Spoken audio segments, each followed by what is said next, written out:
ছেলের জন্মদিনে যদি মাংস রান্না করা হয়, যতগুলো পাখি বা পশু কাটা হয়, আপনার ছেলের জন্যই কাটা হয়।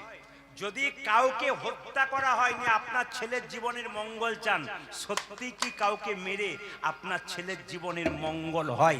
বিচার করুন। যদি জ্ঞান থাকে, যদি চৈতন্য থাকে, প্রকৃত বৈষ্ণব যারা আছেন তারা বিচার করছেন, আপনারা যারা বসে আছেন তারা বিচার করছেন। আমি বলতে চাইছি কি, যেদিন বৈষ্ণবরা জানেন কি, যেদিন আপনার ছেলের জন্মদিন হবে, যতগুলো পাখি পশু কাটবেন ততগুলো কিন্তু আপনার ছেলের জন্য গেল। তো একজনকে হত্যা করে আপনার ছেলের জীবনে হ্যাপি মানে সুখী দিন চাইবেন, সত্যি কি সুখী হবে? জোরে বলুন, সত্যি কি সুখী হবে? না। দুই, আচ্ছা বলি এইদিকে, আপনি যে মাংস খান কিছু মনে করবেন না, আপনার আঙ্গুলটা যদি আমি বলি আমাকে কেটে দেন মা, আমি ঝোল করে খাবো, আপনি দেবেন? জোরে বলুন, আঙ্গুলটা কেটে দেবেন? জোরে বলুন, দেবেন? তাহলে আপনার আঙ্গুল যখন কেটে দেবেন না, আপনার বড় কষ্ট হবে। একটা পাখির যখন জীবন নেবেন, ওর গলা কাটবেন, ওর কত কষ্ট হয়।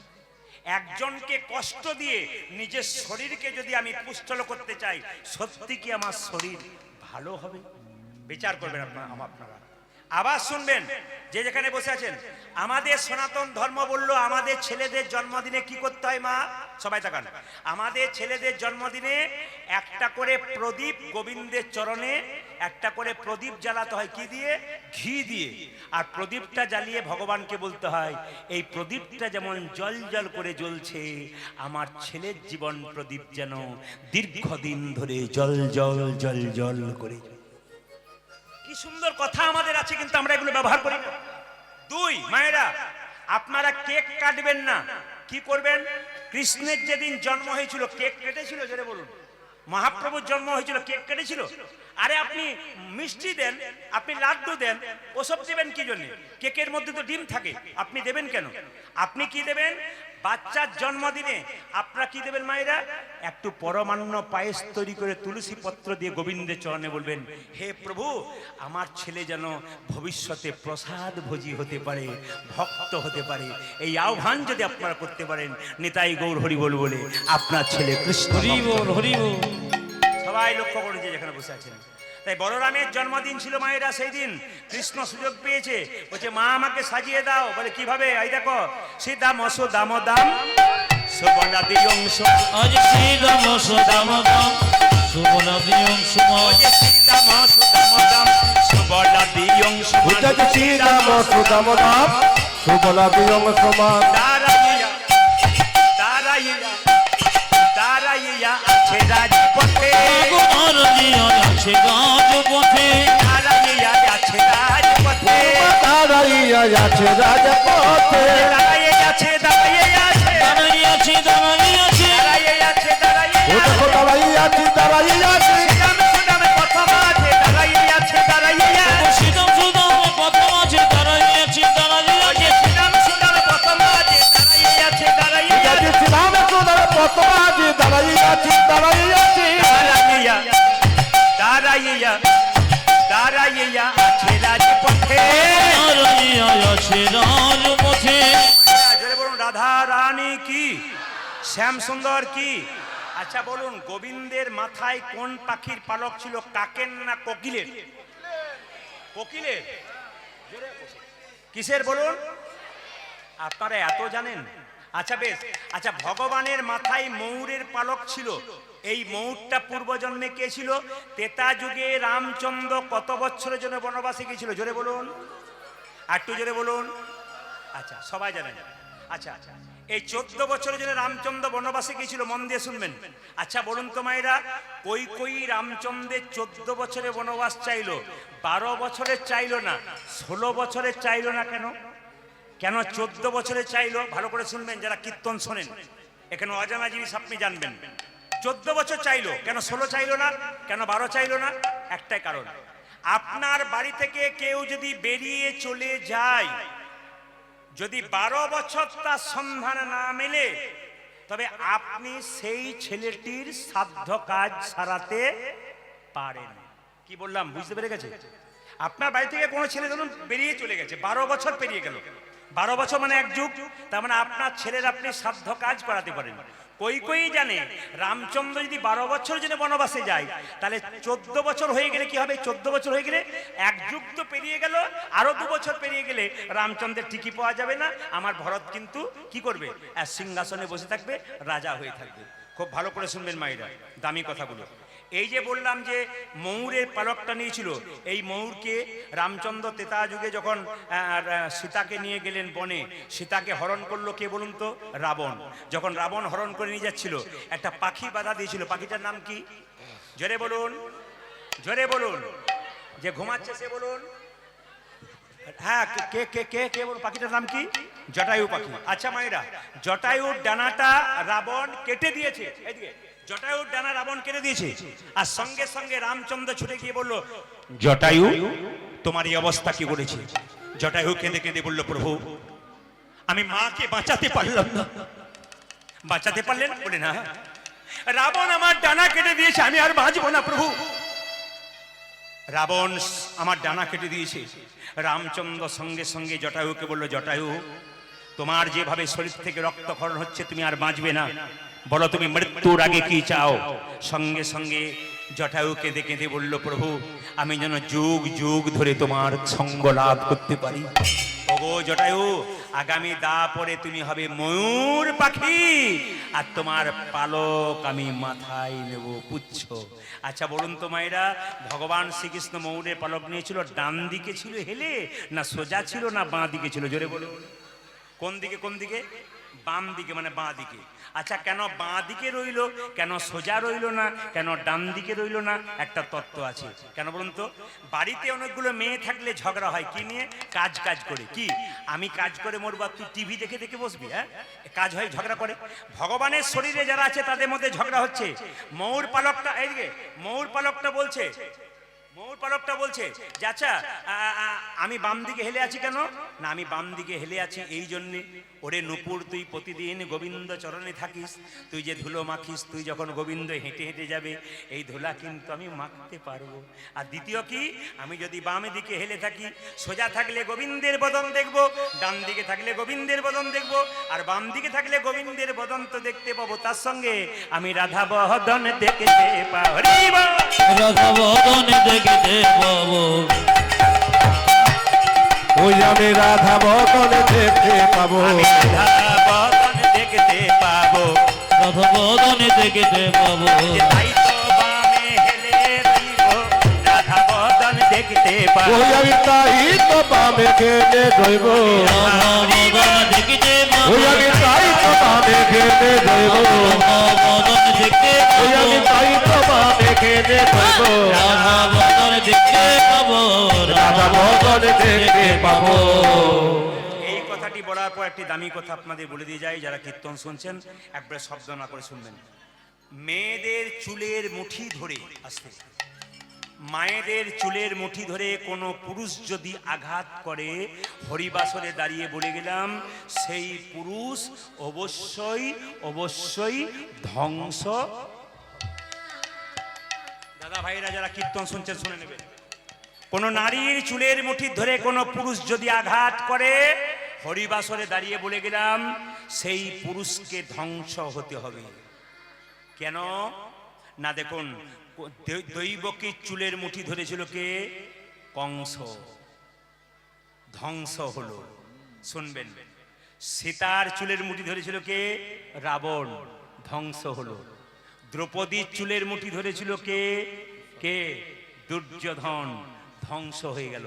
একটু ওই পাঠটাতে যাই, সবাই মন দিয়ে শুনবেন। এ সংসারে ভগবানকে ডাকে কারা? এ সংসারে কাঙ্গাল যারা, তারা ভগবানকে পাবে, কাঙ্গাল ছাড়া ভগবানকে পাবে না। প্রমাণ দেখুন, কৃষ্ণ যখন কুরুক্ষেত্রের যুদ্ধে জিতে গেল, কুন্তিকে প্রণাম করে বলছে, পিসি আমি যাই। মায়েরা বলুন তো, ছেলে যদি বাইরে যায় মাকে প্রণাম করে যে মা আমি যাই, মা কি বলে? খোকা যাই বলতে নেই, কি বলতে হয়? জোরে বলুন, কি বলতে হয়? আসি। কৃষ্ণ প্রত্যেক দিন কুন্তিকে প্রণাম করে, বলে পিসি আমি আসি। আজকে বলছে যাই। সঙ্গে সঙ্গে কুন্তি কেঁদে কেঁদে বলল, কৃষ্ণ আমি যেটুকু বুঝলাম বাবা, তুই আর ফিরে আসবি না। বলে কেন? অন্যদিন প্রণাম করে বলিস পিসি আমি আসি, আজকে বলছিস যাই, এর থেকে বুঝলাম তুই আর কোনোদিন ফিরে আসবি না। কুন্তি বলল, কৃষ্ণ আমি জানি তুই কাঙ্গালের ভগবান, তুই ভিখারির ভগবান, তুই বড় লোকের ভগবান নস। কৃষ্ণ বলল, পিসি তুমি বুঝলে কি করে? সবাই তাকান, বুঝলে কি করে? ওরে পঞ্চপাণ্ডব যখন রাজ্য হারিয়ে পথে পথে ঘুরে বেড়াচ্ছিল তখন তুই তাদের সঙ্গে ছিলি, এখন যখন যুদ্ধে জিতে রাজ্য ফিরে পেল তখন তুই তাদের সঙ্গ ছাড়লি, এর থেকে বুঝলাম তুই রাজার ভগবান নস, তুই ভিখারির ভগবান। মায়েরা এখানে যারা কীর্তন শুনতে এসছেন, যার স্বামীর প্রচুর টাকা আছে, দাদা ভাইদের যাদের প্রচুর টাকা আছে, তাদেরকে বলবো টাকা থাক, গাড়ি থাক, বাড়ি থাক, মন কিন্তু গোবিন্দের চরণে থাকতে হবে। কেন? জনক ঋষি রাজা যিনি পূর্ণ ত্যাগী ছিলেন, তিনি কোনোদিন সংসার ত্যাগ করেন নাই। সোনার পুরীতে বসে থাকতো, মনকে সে যে গোলকে রাখতো, এরকম যদি ত্যাগী হওয়া যায় ভগবান শ্রীকৃষ্ণের চরণ পাওয়া যায়। মায়েরা আপনাদের 5 ভরি সোনার ওজন মালা পেলে আপনার লোককে দেখিয়ে দেখে বেড়ান, কিন্তু জনক রাজা যে বাড়িতে বাস করত গোটা বাড়িটা সোনা দিয়ে মোড়া, মন রাখত গোবিন্দের চরণে। আপনাদের গাড়ি বাড়ি টাকা পয়সা সব থাকবে, মন থাকবে গোবিন্দের চরণে। সঙ্গে সঙ্গে কুন্তি বলল, কৃষ্ণ তুই চলে যাবি জানি, তবে এক কাজ করবে। বলে কি? আমি তোর কাছে একটা এই যে তোর কাছে একটা জিনিস চাইবো, তুই দিবি? বলে কি চাও পিসি? আগে বল তুই দিবি। কথা দিলাম তোমাকে দেব, তবে শোন আমি তোর চরণে একবার প্রণাম করতে চাই। পিসি পিসি আমি তোমার ছেলে, তুমি আমার মা সম্পর্কে, তুমি প্রণাম করবে কেন? আমি যে তোমার ছেলে। বলছে না রে, তুই যে পুরুষ, তুই যে পুরুষ। বলছে তোমার পঞ্চপাণ্ডব পুরুষ নয়, আমার পঞ্চপাণ্ডব শুধু পুরুষ, আর তুই হলি পুরুষোত্তম ভগবান কৃষ্ণ, তোকে প্রণাম করব। তবে তবে হ্যাঁ হ্যাঁ হ্যাঁ তোর কাছে একটা নিবেদন রইল। বলে কি? একটা জিনিস তোর কাছে চাইবো, তুই দিবি? বলে কি চাও পিসি, কি চাও বলো? কুন্তি কেঁদে কেঁদে বলল, ওরে কৃষ্ণ তুই আমায় বিপদ দে বাবা, সম্পদ দিস না। তুই যদি সম্পদ দিস তবে তোকে ভুলে যাব, আর তুই যদি বিপদ দিস তোকে ভুলতে পারবো না। ওজন্য মায়েরা যারা বৈষ্ণব ভক্ত হয় তারা কোনদিন সম্পদ চায় না, তারা বিপদ চায়। সবাই তাকাবেন, এদিকে তাকাবেন মায়েরা, সবাই লক্ষ্য করুন। যখন ভীষ্ম সরসজ্জাই ছিল, আপনারা সবাই জানেন কতদিন ছিল বাবা? জেনে বলুন কতদিন ছিল? 58 দিন, 58 ডেজ। এইদিকে ভীষ্ম সরসজ্জায় কদিন ছিল জেনে বলুন? 58 দিন। শুনবেন ঘটনাগুলো। ভীষ্ম সরসজ্জায় 58 দিন ছিল। সবাই তাকাবেন।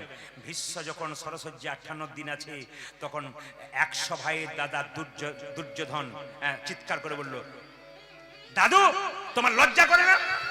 আমার খাচ্ছ, আমার পড়ছ, আর তুমি দিব্যি শুয়ে আছো, আমার ভাইগুলো মরে যাবে, তুমি দেখতে পাচ্ছ না কুরুক্ষেত্রের যুদ্ধে? সঙ্গে সঙ্গে দাদু ভীষ্ম বলল, শোন ভাই, এ সংসারে কেউ যদি খাবার খোঁটা দেয়, এ সংসারে কেউ যদি খাবার খোঁটা দেয়, তাহলে দেখবেন গায়ে সবচেয়ে বেশি লাগে।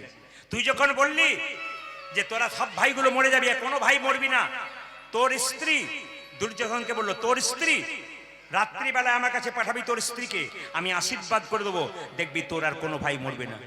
মায়েরা দুর্যোধনের স্ত্রীর নাম ছিল ভানুমতি।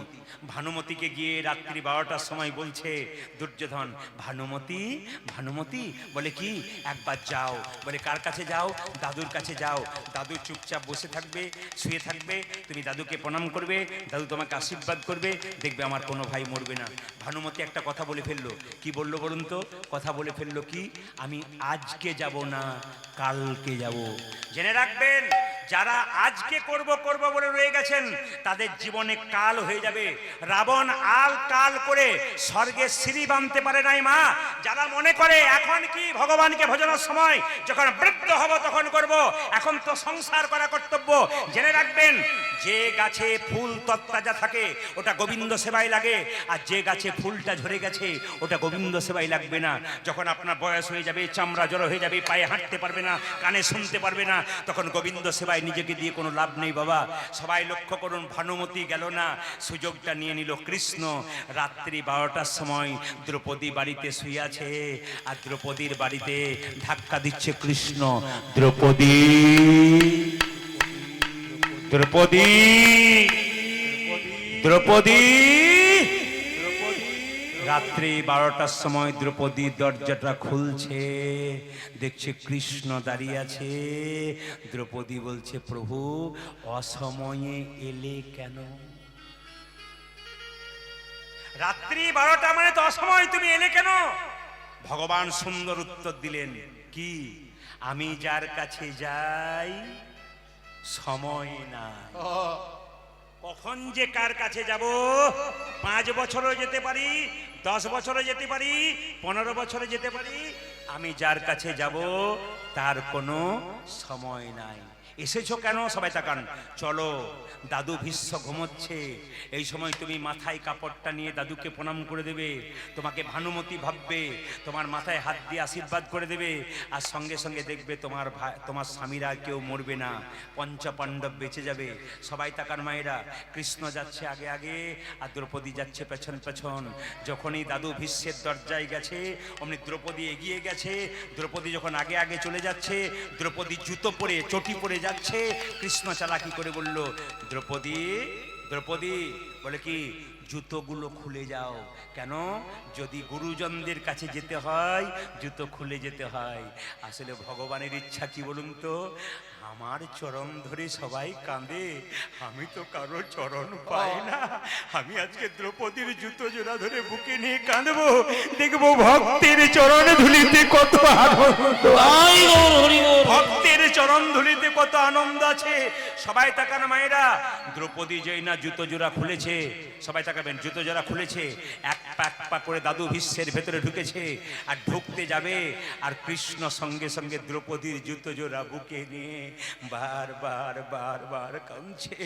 আর দ্রৌপদী যেই না পেছন ফিরে দেখতে পেল কৃষ্ণ তার চরণ খরম যুগল নিয়ে, চটি যুগল নিয়ে যেই না বুকে ধরে কাঁদছে। দ্রৌপদী জিজ্ঞেস করলো, প্রভু তুমি আমার জুতোটা বুকে ধরে কাঁদছো কেন? দ্রৌপদী, এতদিন কতজনকে বলেছি তোমার চরণ দাও, চরণ দাও। আমি যেমন ভগবান, আমার চরণ সবাই পছন্দ করে, আমিও তো ভক্তের চরণ পছন্দ করি। কোনো ভক্ত আমাকে চরণ দেয় না কেন জানো? তাদের নরকগামী হবার ভয় আছে। আমি তো ভক্তের চরণ ধরতে ভালোবাসি, আমি ভক্তের চরণ ধরবো। এই বলে মায়েরা যেই না জুতোটা ধরে বারবার কাঁদছে, দ্রৌপদীর উত্তরটা দেখুন, প্রভু আমার চরণটা তুমি চাইলে না কেন? আমি তো চরণটা তোমাকে দিতাম। বলে কেন? এই দেহ যদি তোমার হয়, এই চরণটা কি আমার? এই দেহ যদি তোমার হয়, চরণটাও তোমার। তোমার জিনিস তোমাকে দেব, তার জন্য আবার দুঃখের কি আছে? তোমার জিনিস তোমাকে দেব, তার জন্য দুঃখের কি আছে? মায়েরা, যেই না দ্রৌপদী এই কথা বলে ভীষ্মের কাছে গেছে, সবাই তাকান মায়েরা। ভীষ্ম কাঁটার মধ্যে শুয়ে আছে, কষ্ট পাচ্ছে। উত্তরগুলো শুনবেন। দ্রৌপদী চিৎকার করে বলছে, দাদু। ভেবেছে ভানুমতি এসেছে। সবাই তাকান। দাদু মাথায় কাপড়টাকে নিয়ে চুপচাপ বসে আছে, আর ভীষ্ম দাদু বলেছে, মানে দ্রৌপদী দাদু বলেছে, আর ভীষ্ম ভেবেছে তারে ভানুমতি এসেছে। মাথায় হাত দিয়ে বলল, তোমার স্মৃতি সিঁদুর দীর্ঘায়ু হোক। সঙ্গে সঙ্গে সঙ্গে সঙ্গে দ্রৌপদী মাথাটা উঁচু করে বলল, দাদু। সঙ্গে সঙ্গে ভীষ্ম বলল, দ্রৌপদী তুমি কি করে জানলে ভানুমতির আসার কথা ছিল?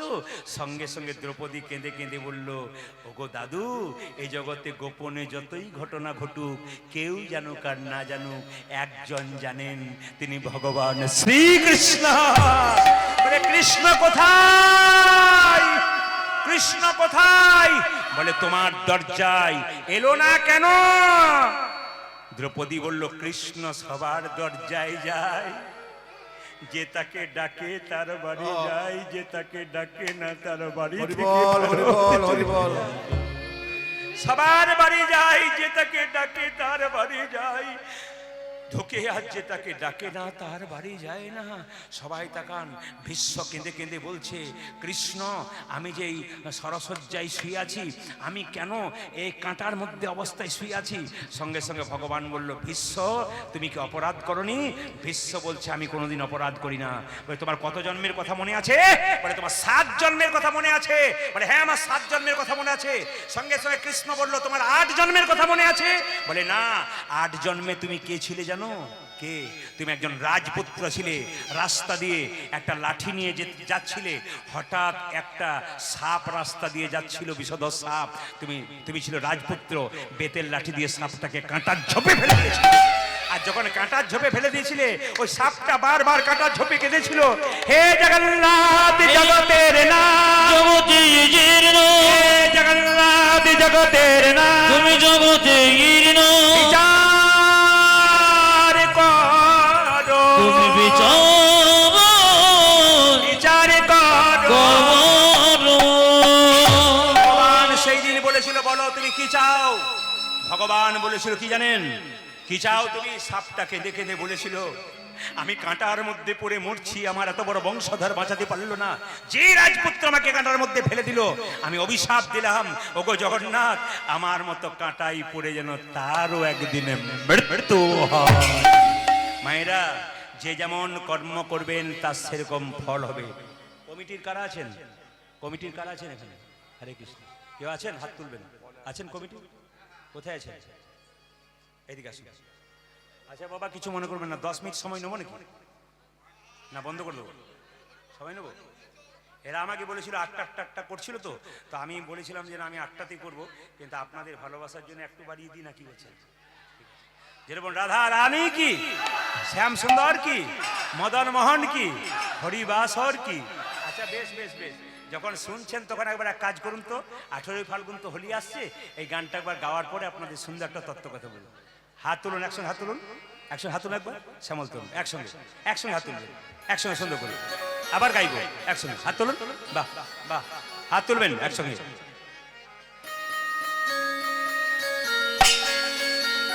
সবাই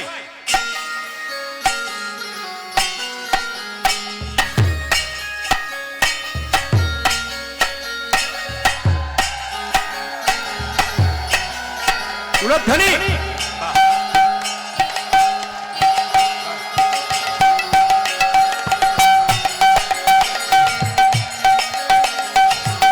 আনন্দে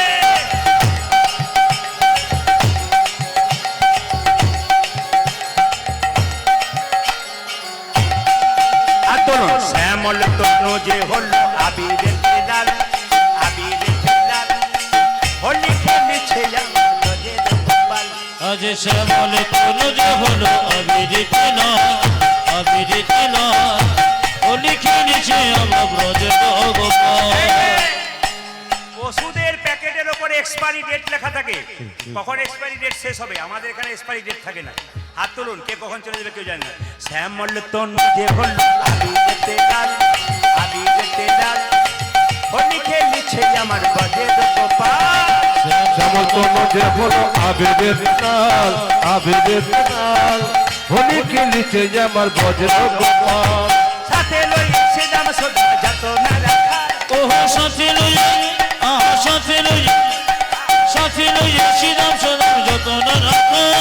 সাথে লইয়ে, সাথে লইয়ে, সাথে লইয়ে, সাথে লইছে দাম সদা যত না রাখা, সাথে লইয়াছে দাম সুদাম যত না রাখাল। হোলি খেলেছে আমার ব্রজের গোপাল। শ্যামল তনুজ হলো অবিরিত নাথ, অবিরিত নাথ, হোলি খেলেছে আমার ব্রজের গোপাল।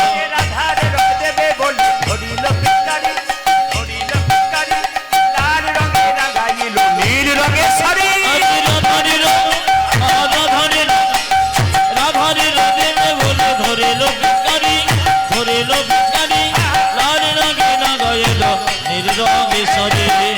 ট্রেন আসবার সময় সিগন্যাল দেয়, কিন্তু মৃত্যু আসবার সময় সিগন্যাল দেয় না। হাত তুলুন। রাধারে রং দেবে বলে ধরিল পিচকারি, আহা। ধরিল পিচকারি, আহা। লাল রঙে রাগাইল নীল রঙের শাড়ি।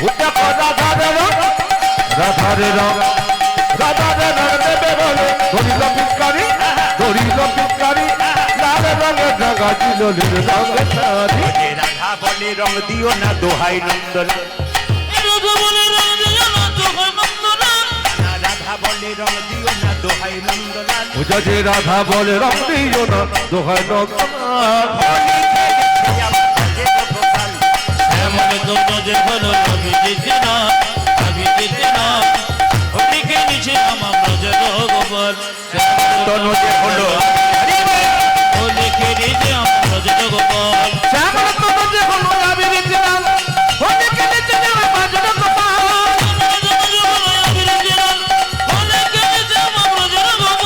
শ্যামল তনু যে হলো আবির চিলাল ওদিকে নিচে আমার ব্রজের গোপাল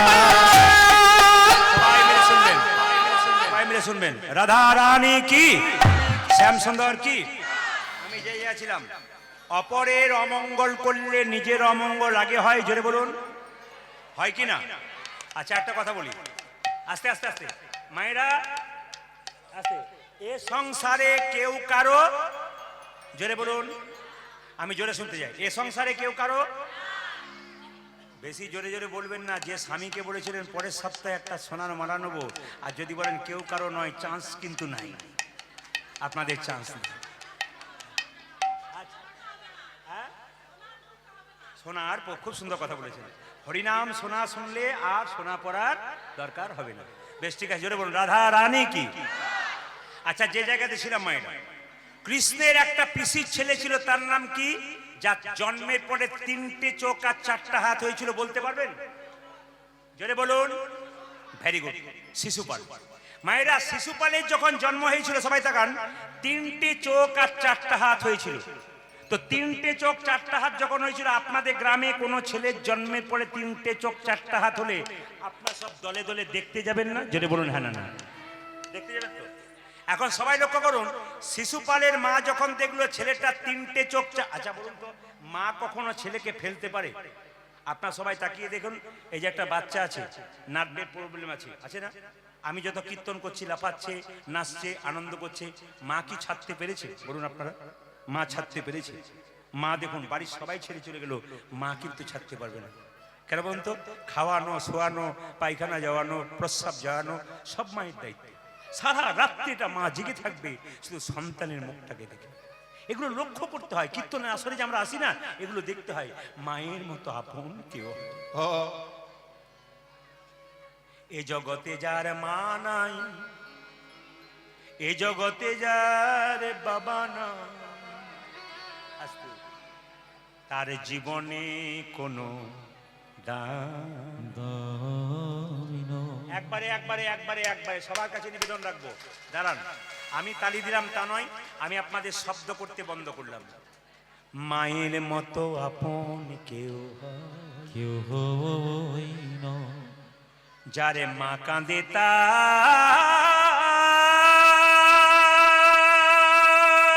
মা কান্দিত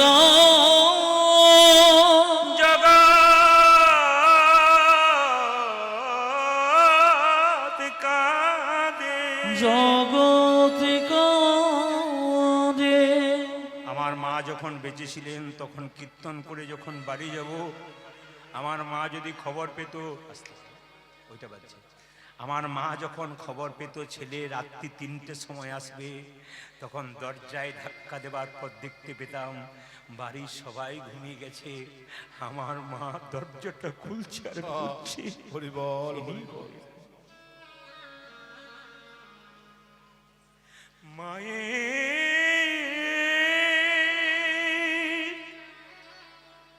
মায়ের মতো আপন কেউ হয় না কেউ হই না তোমরা যেন কে কীর্তন কেমন জিনিস দেখুন এখনই গল্প করছিলেন হাসছিলেন নাচছিলেন জায়গাটা কেমন তৈরি হলো আমার গুরুজি বললেন কীর্তন করতে করতে নাচাবি হাসাবি এমন স্থির করবি আসরকে যেন মানুষ প্রেমে বিগলিত হয়ে যায় বাবার মতো আপন কেউ হয় বাবা গাছ যদি বয়স হয়ে যায় একটা বড় গাছ যদি বয়স হয়ে যায় সে যদি ফল দিতে না পারে তবু ছায়া দেয়, ছায়া দেয়, ছায়া দেয়। বাবা বুড়ো হয়ে গেলে টাকা রোজগার করতে পারে না, হরি বল, হরি বল। কিন্তু ছেলেকে জ্ঞান আর আশীর্বাদ দেয়। এই বাবাকে যে কাঁদায় তার সংসারে কোনোদিন রাধে, রাধে।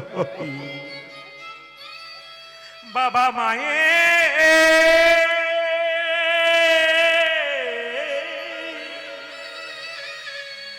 বাবা মায়ের মতো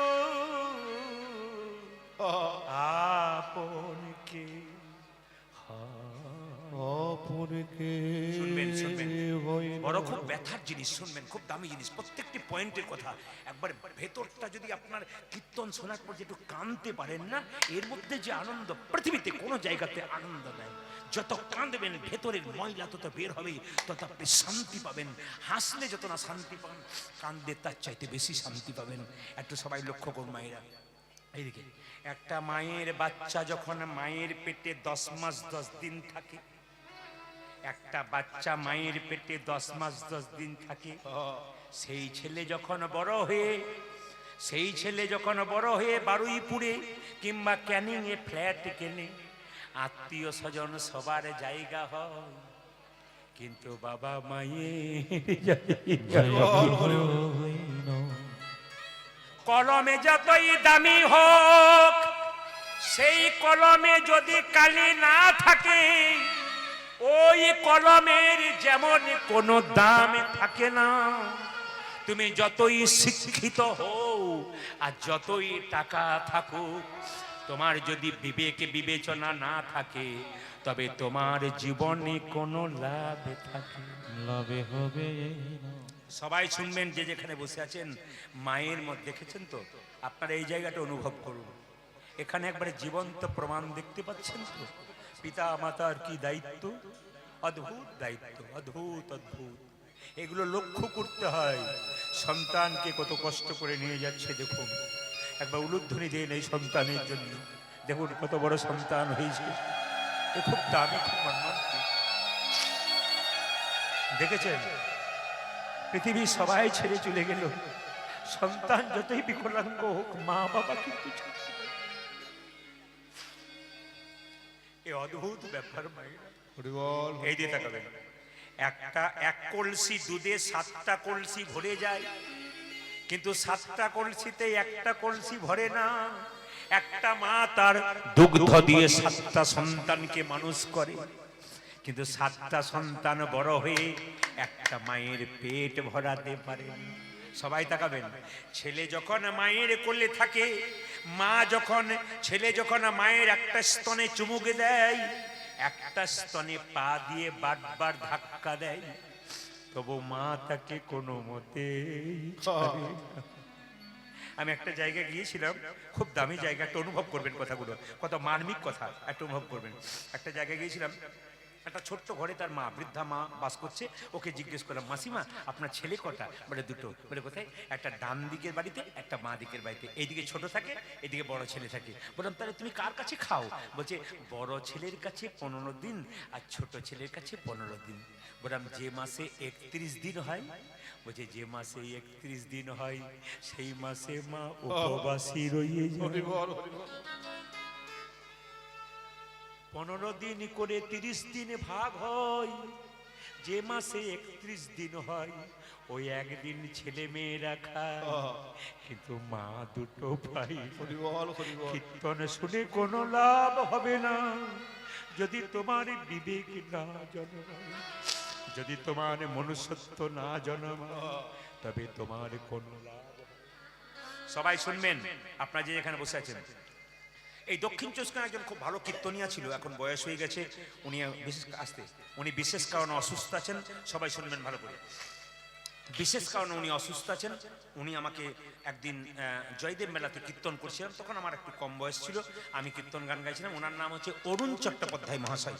আপনারা সবাই জানেন অরুণ চট্টোপাধ্যায়কে, আপনাদের দক্ষিণের মাটিতে নয়, আমাদের ওইদিকে বীরভূম, বাঁকুড়া, পুরুলিয়া অরুণদা একবারে পুরোপুরি ছেঁকে দিয়েছে, মানে কোথাও বাদ নেই। এই অরুণদার কথা আমি বলি, একদিন জয়দেবে গান করছিলাম মেলাতে, অরুণদা দাঁড়িয়েছিল, গান শোনার পরে দৌড়ে গিয়ে আমাকে বলেছিল একটা কার্ড দিস তো, সবাইকে নিয়ে দেবো, একটা কার্ড দিস তো। আমি কার্ড দিলাম, উনি বলে গেলেন, শোন তোকে কিন্তু নিয়ে যাবো, যাবি তো? বলে হ্যাঁ। উনি ফোন করছেন, শোন ধামুয়াতে একটা বড় আসর হয়, তুই আসবি। আপনারা যারা ধামুয়া নাম শুনেছেন দেখবেন বিরাট বড় আসর হয়, ওখানে আমাকে প্রথম অরুণদা বললেন, এই প্রদীপ, এই চোরাই ধামুয়াতে সন্ধ্যে 7টা থেকে তোর গান আছে। আমি সকালে বেরোলাম, গান করলাম। উনি যখন গান করার পর ওনাকে গান করতে যাওয়ার সময় ওনাকে প্রণাম করে গেলাম, ওপরে উঠলাম আসরে। ওঠার পর বললেন, দেখ তোকে আমি দায়িত্ব দিলাম, তুই এবার নিজের বাজার তুই করে নিবি। তো ওই দিন গানটা করার পর সেই রাত্রিতে আমার 33টা জায়গায় আপনাদের দক্ষিণ চব্বিশ পরগনা বুক হয়েছিল। সেদিন অরুণদা আমাকে পিঠে চাপড়ে হাত দিয়ে বলেছিল, আমি জানি তুই পারবি, তোকে আমি বীরভূম থেকে টেনে নিয়ে এলাম। ওই অরুণদা প্রথম কিন্তু আমাকে দক্ষিণ চব্বিশ পরগনা মাটি দেখেছে, আর অরুণদার জন্য দেখেছি বলে আমি আজকে এই জায়গাতে আপনাদের দক্ষিণের মাটিতে এসেছি। তারপর ইউটিউবে আপনারা আমাকে দেখলেন। তবে একটা সুন্দর কথা শুনে দিন, সেদিন আমাকে বায়না করলো কলকাতা ঠাকুরপুকুর ক্যান্সার হসপিটালের একজন ভদ্রলোক, তার নাম খোকনদা। তিনি বায়না করলেন ফাল্গুন মাসের 1 তারিখে, সবাই লক্ষ্য করুন, আমি গান করতে যাব, আমি দাদার বাড়িতে, খোকনদা দরজাটা ধাক্কা দিলাম, খোকনদা একটা অ্যালসিসিয়ান কুকুর নিয়ে বের হলো। জিজ্ঞেস করলাম, দাদা কুকুরটার দাম কত? উনি বলছেন 50,000। বললাম খাই কত? প্রত্যেক দিন 5,000 6,000। বললাম আজকে যে আমাকে কীর্তন করাচ্ছেন কদিন চলছে? বলছে 3 দিন। আপনি তো শেষ দিনে আছেন, 2 দিন হয়ে গেল। কত লোক খেয়েছে? 1010 লোক খেয়েছে, আজকে 4,000 লোক খাবে, 14,000। আচ্ছা ঠিক আছে চলুন। ওপরতলায় বাসা দিল, গল্প করলো, ওনার স্ত্রী এলো, ওনার 21 বছরের ছেলে এলো, উনি এলেন। বললাম আপনার বাড়িতে আর কে আছে? বলে আমার মা আছে। মাকে একবার ডেকে দিন। যখন এই মাকে ডাকতে গেল, আমার কই মা আসছে না যে? উনি বলছেন, প্রদীপ বাবু আমার মা আছে বৃদ্ধাশ্রমে। আমি জিজ্ঞাসা করলাম, খোকনদা আজকে নিয়ে 14,000 পাতা পড়বে আপনার বাড়িতে, আপনার মায়ের একটা পাতা পড়লো না? খোকনদা কানে কানে এসে বললেন একটা দামি কথা, ওটা আসরে বলি। উনি বললেন, প্রদীপ বাবু নারী যদি নারীর মতো হয় পুরুষ ওপরে উঠে যায়, আর নারী যদি আনারী হয় তবে পুরুষ নিচে নেমে যায়।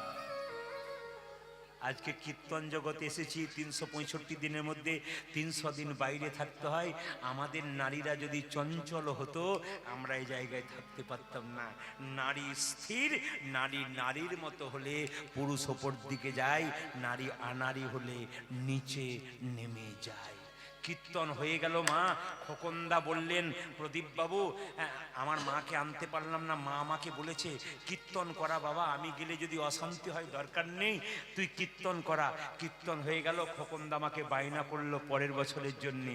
যখন পরের বছর গান করতে যাব, 1 মাস আগে খোকনদা ফোন করে বলছে, প্রদীপ বাবু কীর্তন হবে না। বলে কেন? আমার মা আজকে আমাদের ছেড়ে চলে গেছে, আপনি পরের বছর আসবেন। শুনলে চমকে যাবেন, পরের বছর যে ঘটনাটা ঘটলো এখনই শুনলে চমকে যাবেন। পরের বছর যখন আমি ওনার বাড়িতে গেলাম, তখন খোকনদা আমাকে জড়িয়ে ধরে কাঁদছে। বললাম দাদা কাঁদছেন কেন? বলছে আর বলবেন না, আমার মা মৃত্যুর আগে একটা শিক্ষা দিয়ে গেল, এই শিক্ষাটা আসরে আসে বলবেন দাদা, আপনার মুখে মানাবে যদি জগৎ পরিবর্তন হয়। বললাম কি? বলছে আমার মা বৃদ্ধাশ্রমে যখন ছিল, এবার মরবো, তখন বৃদ্ধাশ্রমে কর্মকর্তারা বললেন, খোকন বাবু আপনার মা আর বাঁচবে না, একবার দেখে যান।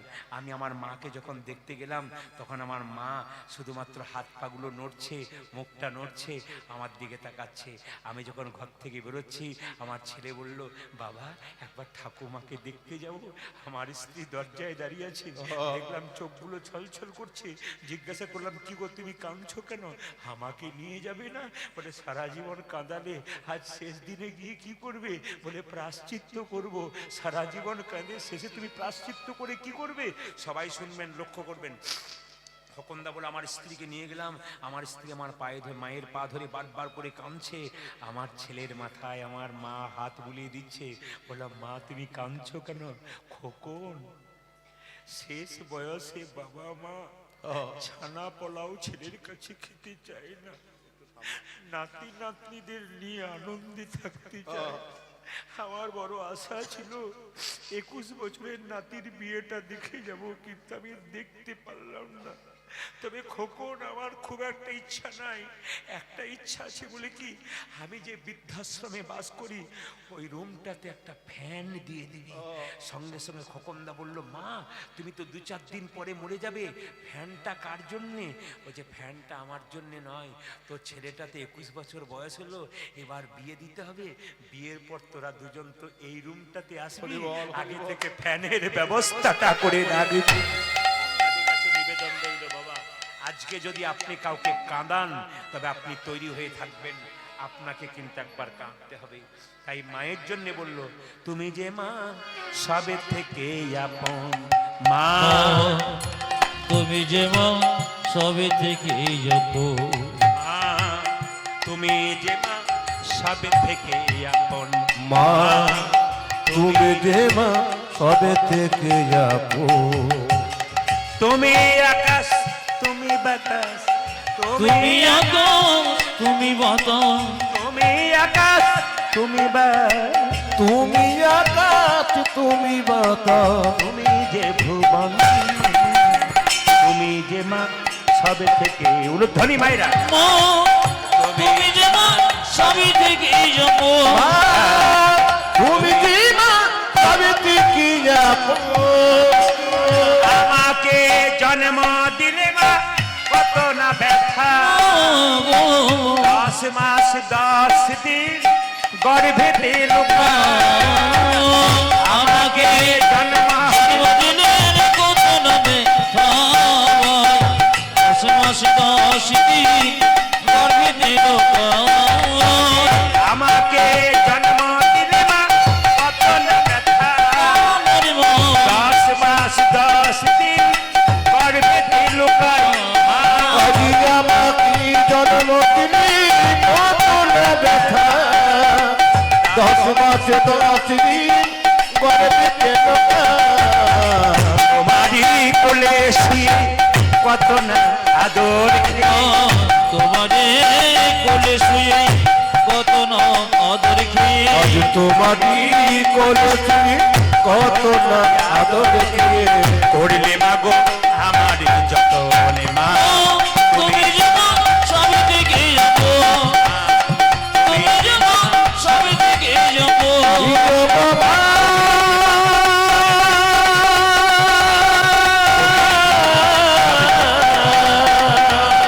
তুমি যে মা, তুমি জননী মা, আমার মা জননী তুমি যে মা সাবিত্রী। আমার যে জায়গায় ছিলাম সেই জায়গাটা পূর্ণ করে দিই, যে জায়গায় ছিলাম সেই জায়গা পূর্ণ করে দিই। দেখুন মায়েরা সবাই লক্ষ্য করুন, যখন দেখবেন শিশুপালকে মাথায় করে নিয়ে তার মা যাচ্ছিল জঙ্গলে, আকাশবাণী হলো, মা তোমার ছেলেকে বাড়ি ফিরিয়ে নিয়ে যাও, তোমার ছেলেকে সবাই দেখতে আসবে, এমন একজন দেখতে আসবে যে দেখার সঙ্গে সঙ্গে তোমার ছেলের একটা চোখ আর 2টো হাত খসে পড়বে, জানবে তারই হাতে তোমার ছেলের মৃত্যু হবে। বলুন তো মায়েরা কে আসতে পারে, জোরে বলুন কে আসতে পারে? খুশি, খুব খুশি, এ তো খুব ভালো ভক্ত, খুশি। কি বললাম মায়েরা? কৃষ্ণ। সবাই লক্ষ্য করুন, শিশুপালকে নিচে নামিয়ে রেখেছে, সবাই দেখতে যাচ্ছে যে না কৃষ্ণ চৌকোঠায় পা দিয়েছে। শিশুপালকে দেখে বলল, শিশুপাল, একটা চোখ 2টো হাত খসে পড়ল।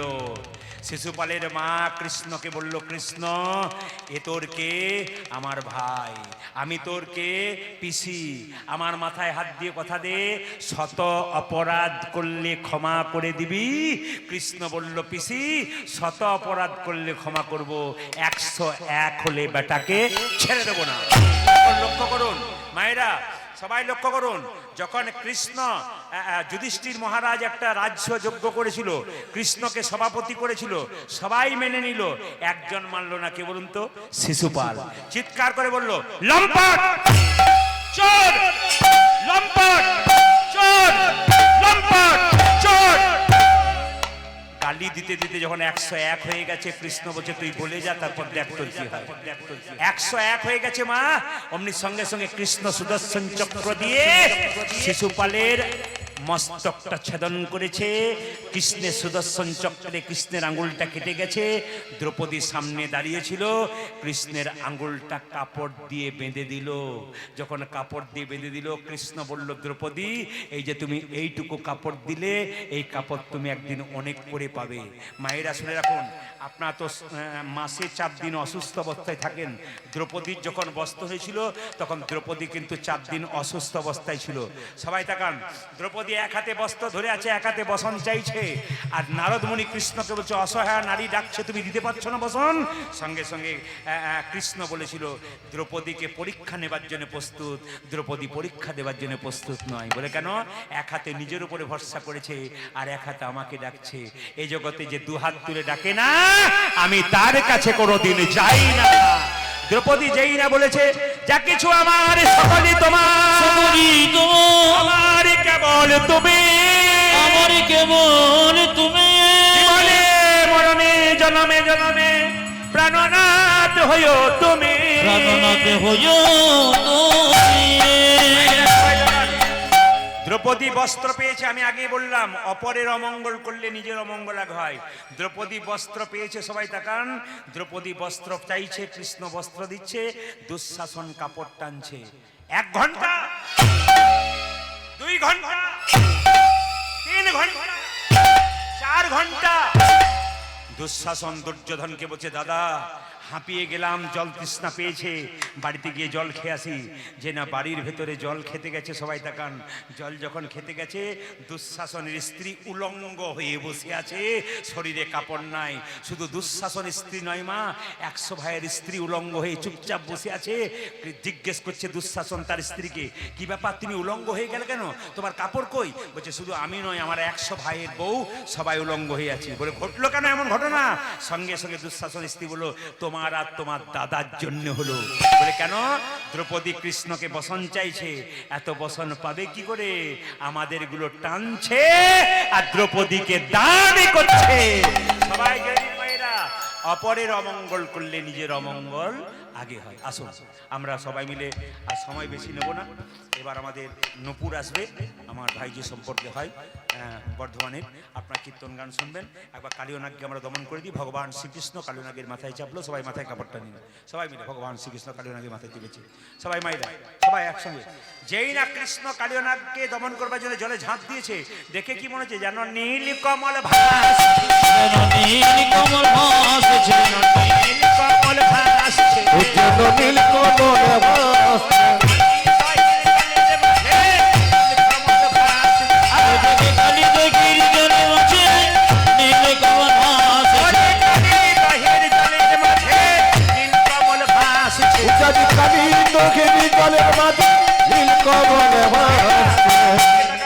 কালিয়নাগ মনে মনে ভাবছে, নীলপদ্ম কৃষ্ণ, আমি একে কি করবো? একে পুচ্ছতে জড়াবো, কে পুচ্ছতে জড়াবো, একে পুচ্ছতে জড়াবো, তুইকে পুচ্ছতে জড়াবো, করবো না ভাই, পুচ্ছতে জড়াবো, কি দংশনে করবো না ভাই, পুচ্ছতে জড়াবো, স্নানি করবো না ভাই, পুচ্ছতে জড়াবো। তুই কি দংশন করবো না পুচ্ছতে জড়াবো।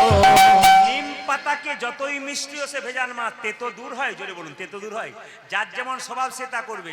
কালিয়নাগ মনে মনে ভাবছে, আমার তো স্বভাব ভালোবাসা নয়, আমি দংশনি করবো রে, আমি দংশনে করবো রে, আমি দংশনি করবো রে, তুই আমি দংশন করিব রে, সত্যি জড়াবো না, দংশনি করবো রে।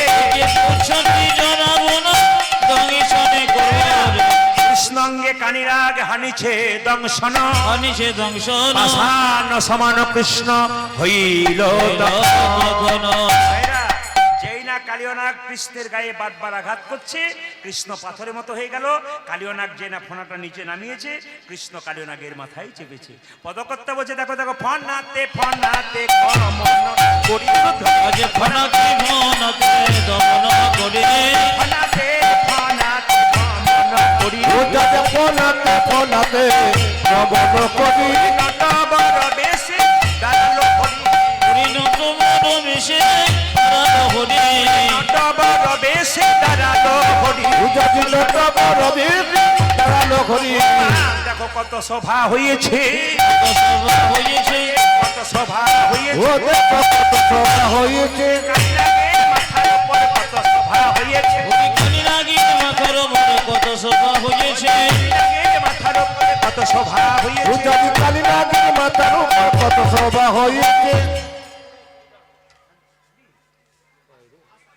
আসতে বলুন আমি 10 মিনিট চেয়ে নিয়েছি 10 মিনিট হয়ে গেছে মায়েরা সবাই একটু সবাই মিলে মাথার কাপড়টা নিন সবাই কালিনাগের মাথায় কৃষ্ণ চেপেছে সবাই ওগো কত শোভা হয়েছে কত শোভা হয়েছে কত শোভা হয়েছে আজ কত শোভা হয়েছে কালিনাগের মাথার উপর কত শোভা হয়েছে কালিনাগের মাথার উপরে কত শোভা হয়েছে কালীর ফনাই নট রঙ্গ আগে কালির ভানায় নটর রঙ্গ কালীর ফনাই নট ওটারে কালির ফনায় নটর রঙ্গ তনু জান জীবন সঙ্গ আজি ঘেরি তনু যেন জীবন সঙ্গ হরি তনু জান জীবন সঙ্গ হরিত মুজান জীবন সঙ্গ বিশুদ্ধার করিছে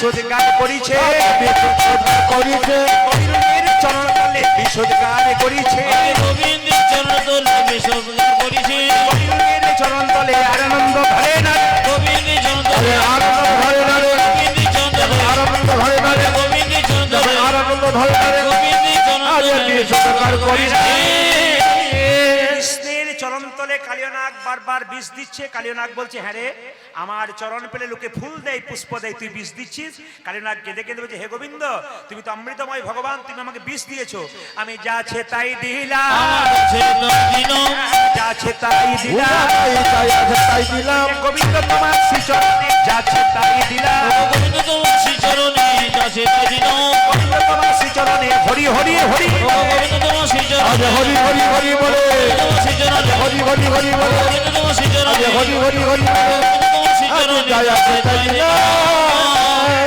তোর কি দেবার মতো কিছু নেই কালিয়নাগ কেঁদে কেঁদে বলছে প্রত্যেকটা ফণিতে একটা করে মণি আছে এই মণি তোমার চরণে দেবো ওগো ফণি মণি গণ হইয়া ভিতর মনে মনে গণ হইয়া ভীত ফণি মণি গণ হইয়া ভিতর মনি মনি গণ হইয়া ভিতর ওই শ্রীকৃষ্ণ চরণে হইল নত শ্রীকৃষ্ণের চরণে হইয়া নত কৃষ্ণ চরণে হইল নত আজ শ্রীকৃষ্ণ চরণে হইয়া নত চরণ পূজা করিছে চরণ পূজা করিছে চরণ পূজা করিছে আজ চরণ পূজা করিছে মাথারে মণি দিয়ে চরণ পূজা করিছে আরে মনে দিয়ে চরণ পূজা করিছে মাথারে মণি দিয়ে হরি হরি হরি বলে আরে মনে আজ দিয়ে হরি হরি হরি বলে আরে মনে দিয়ে হরি হরি হরি বলে আরে মনে আজ দিয়ে হরি হরি হরি বলে আরে মনে দিয়ে চরণ পূজা করিছে মা যশোদা কৃষ্ণের কাছে এলো আমরা মিলিয়ে দেবো সবাই মিলে মাথায় কাপড়টা নিন মা যশোদা কৃষ্ণের কাছে এলো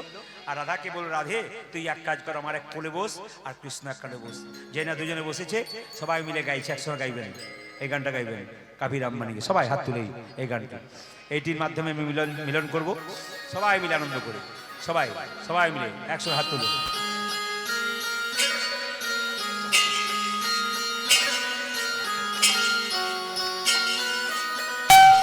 তালি তালি উলধ্বনি উলধ্বনি সবাই জোরসে উলধ্বনি আবিরাম বনে কাবি শাম বনে জটিয়া রাম বনে কি কবি সম বনে কি চলে আনো প্রভু যে চলে আনো अभिराम बनेंगे कभी शाम बनेंगे चली जाना प्रभु जी चली जाना अभिराम बने की कभी बने की चल आना प्रभु जी चले आना बजाओ बजाओ उलध्वनि में उलध्वनि जोर से उलध्वनि।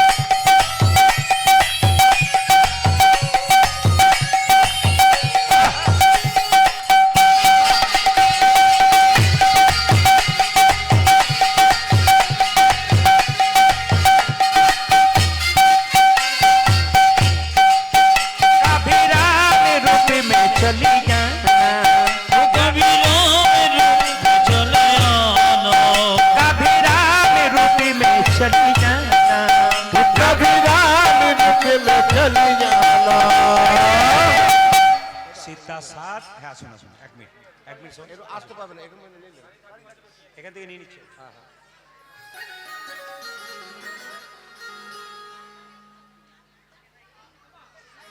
সবাই উলুধ্বনি দিন, দান দিচ্ছে, উলুধ্বনি দিন। একজন বয়স্ক মা দান দিচ্ছে, উলুধ্বনি দিন। হ্যাঁ, অনেক বয়স হয়ে গেছে।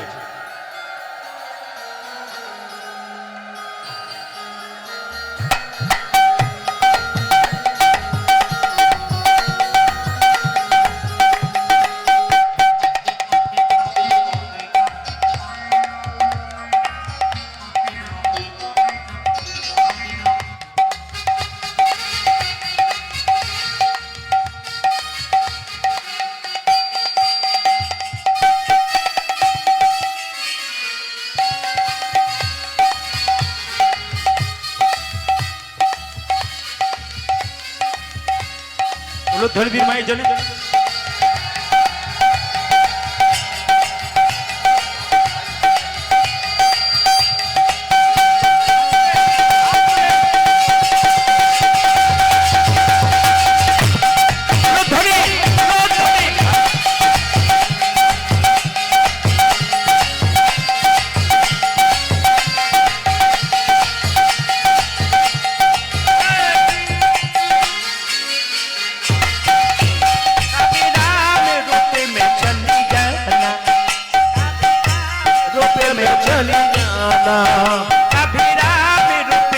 चली जाना, कभी राम रूप में चली जाना। এইদিকে এইদিকে কি सीता साथ लेके दोनों हाथ लेके, ओ सीता साथ लेके दोनों हाथ लेके, सीता साथ लेके दोनों हाथ लेके, ओ सीता साथ लेके दोनों हाथ लेके,